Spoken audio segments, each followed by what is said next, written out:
going to work through the part of homework 9 that had to do with Taylor series. These represent a very good sample of what I've seen on the AP exam involving Taylor series. So let's see what we have. This first page, you just had to write the first 4 terms of the series.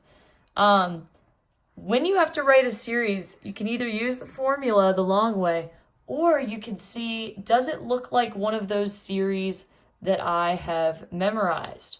So this one, the f of x equals ln of 1 plus x, that is actually one that was on your sheet. So if you have it memorized, you already know the answer. It's x minus x squared over 2 plus x cubed over 3 minus x to the 4th over 4.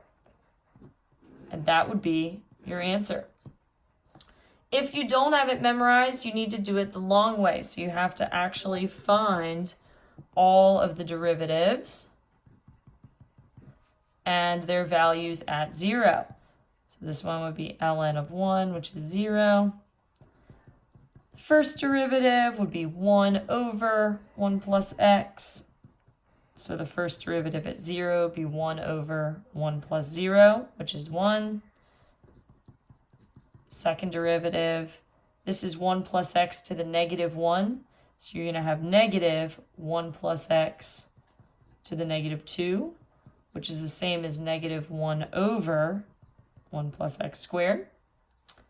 So then your second derivative at 0 would be negative 1 over 1 squared, which is negative 1, and so on. So you could do it that long way, and then you could use the Taylor formula like the f of 0 plus f prime of 0x plus, and so on. You're going to end up with the same thing as what I memorized there. All right, for part B, we needed the sequence for e to the 2x. Here's the catch. This one was about x equals 3. The sequence for e to the x that I have memorized is the Maclaurin sequence, not the Taylor one. So I actually need to do this the long way. I cannot just change the one I have memorized because it's centered at a different place. So I'm going to find all the derivatives and their values at 3. So this one, f of 3, I get e to the 6th. For f prime, this will be 2e to the 2x. And so the value at 3 would be 2e to the 6. F double prime, I'm going to be multiplying by that 2 again from the chain rule, so it'll be 4e to the 2x.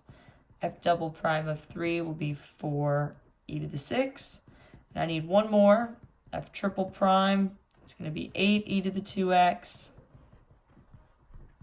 and 8e to the 6th. So now that I have all of that work done, I can use my Taylor formula, which is f of 3 plus f prime of 3, x minus 3, plus f prime prime of 3, x minus 3 squared over 2 factorial. Need one more term plus third derivative, x minus 3 cubed, 3 factorial. So I'm going to plug in that information from my scratch work. So f of 3 is e to the 6th, f prime of 3, 2e to the 6th, x minus 3 over 2 factorial. Or I'm sorry, it's not over 2 factorial. That's the next one. Plus 4e to the 6th, x minus 3 squared over 2 factorial. That's the one. Plus 8e to the 6th, x minus 3 cubed over 3 factorial.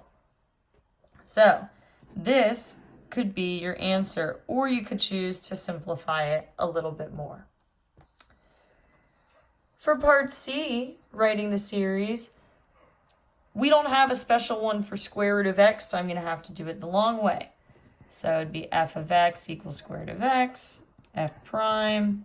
This is x to the 1/2, so 1/2, x to the negative 1/2, and so on.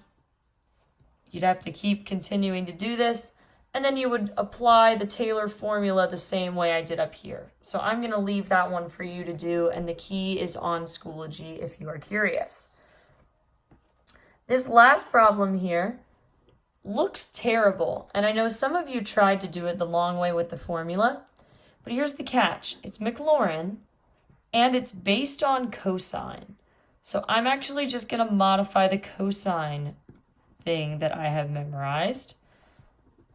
So the Maclaurin series for cosine of x, it's one of those common ones you can know. It's 1 minus x squared over 2 factorial plus x to the 4th over 4 factorial minus x to the 6th over 6 factorial. And I'm going to look at how can I modify that to be this new series. First thing I see is it looks like instead of x, they're plugging in 1/2 x squared. So I'm going to do that. 1 minus, this is 1/2 x squared, squared over 2 factorial, and so on, plugging that in everywhere I see x.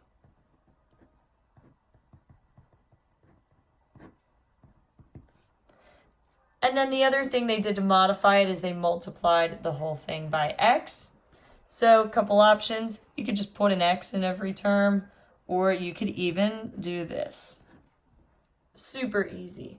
And then if you wanted to simplify it out, you can do that. And what you should get when you do that is x minus 1/8 x to the 5th.